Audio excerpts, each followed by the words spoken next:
Saya memutuskan untuk menyatakan berhenti dari jabatan saya sebagai Presiden Republik Indonesia terhitung sejak saya bacakan pernyataan ini pada hari ini, Kamis 21 Mei 1998.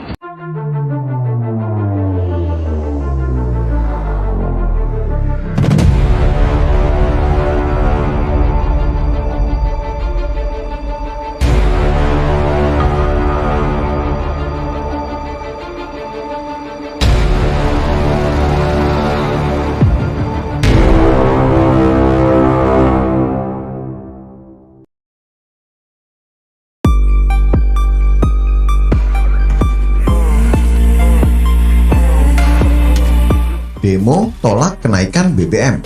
Mahasiswa pamer kedunguan. Mereka pakai Pertamax. Ditulis oleh Manuel. Mahasiswa bodoh melakukan demo protes kenaikan bahan bakar minyak di hadapan publik. Mereka mempertontonkan kebodohan yang sangat takut, seolah-olah mereka bukan mahasiswa, tapi orang-orang sewaan yang punya otak dangkal dan tidak bisa berpikir dengan jernih, sampai blokir depo Pertamina. Kelihatannya nasi bungkus sudah membutakan akal dan naluri mereka. Mereka seharusnya adalah mahasiswa yang logikanya tajam. Di kampus mendadak menjadi logika tumpul seperti Helmi Felis dan juga pendukung Anies Baswedan lainnya. Mereka mendadak datang beramai-ramai seperti orang dungu dan melakukan protes terhadap kenaikan Pertamax dari Rp10.000 menjadi Rp12.000 1 liternya. Padahal kalau mau bicara data, masih ada satu jenis bahan bakar minyak yang harganya masih di angka Rp7.800-an, yaitu Pertalite. Dan ketersediaan bahan bakar minyak berjenis Pertalite ini masih ada dan tidak timbul kelangkaan sejauh ini. Mahasiswa bodoh itu menyuarakan suara-suara mereka yang katanya mewakili rakyat kecil dan warga yang mengalami kesulitan karena kenaikan harga BBM tersebut. Dan kalau mau bicara data lagi, bahwa penggunaan Pertamax hanya 12-15% dari total pengguna bahan bakar minyak. Konsumsi di angka belasan persen itu dikuasai oleh mereka-mereka yang merupakan golongan ekonomi ke atas, sehingga bisa membeli Pertamax dan memiliki mobil yang hanya bisa minum Pertamax ke atas supaya mesinnya tidak merongrong kalau dikasih Pertalite. Jadi mahasiswa bodoh itu melakukan demo atas nama rakyat kecil dan para kaum ningrat atau orang-orang yang memiliki tingkat ekonomi menengah ke atas.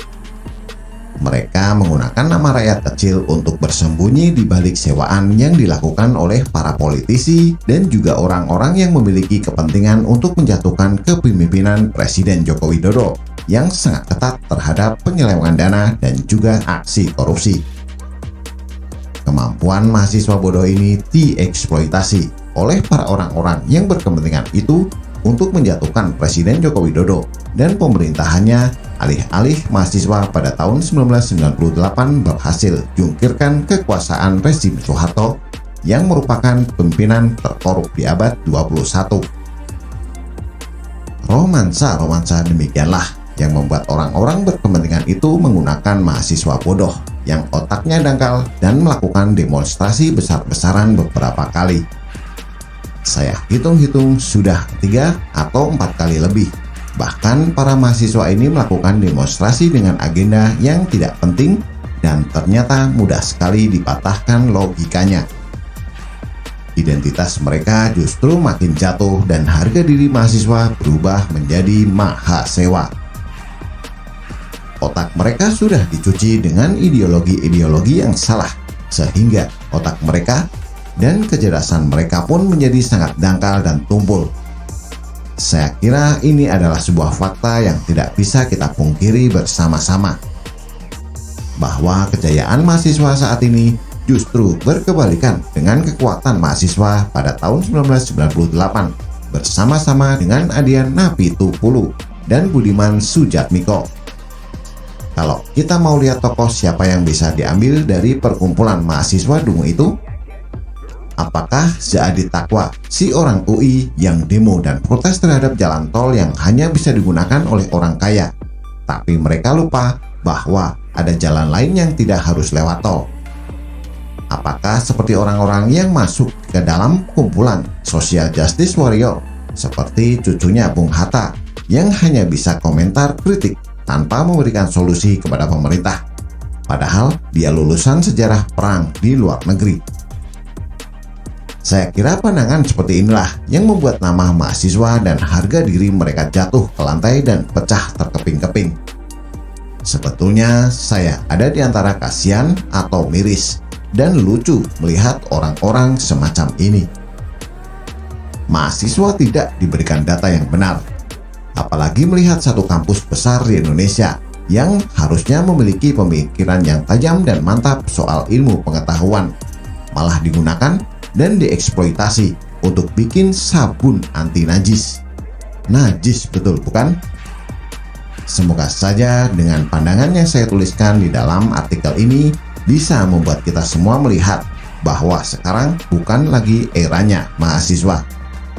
Sekarang itu adalah eranya para pejuang bangsa yang memperjuangkan segala ideologi untuk membela negara ini dan membantai kaum-kaum kadal gurun seperti Rocky Gerung yang bukan hanya terbatas dengan pemetaan usia alias umur. Maaf jika saya cukup kasar dari artikel ini mengata-ngatai mahasiswa. Tapi tenang saja, ini bukan cerminan sesungguhnya dari mahasiswa yang saya lihat di dalam kenyataannya. Mereka lebih rendah dari apa yang saya katakan sebetulnya. Apalagi kalau mereka ditunggangi oleh orang-orang semacam Amin Rais yang anaknya katanya lagi bermasalah sekarang. Harga diri mereka sudah nggak tahu deh mau ditaruh di mana lagi. Begitulah kura-kura. Bagaimana menurut Anda? Silahkan tulis komentar di bawah.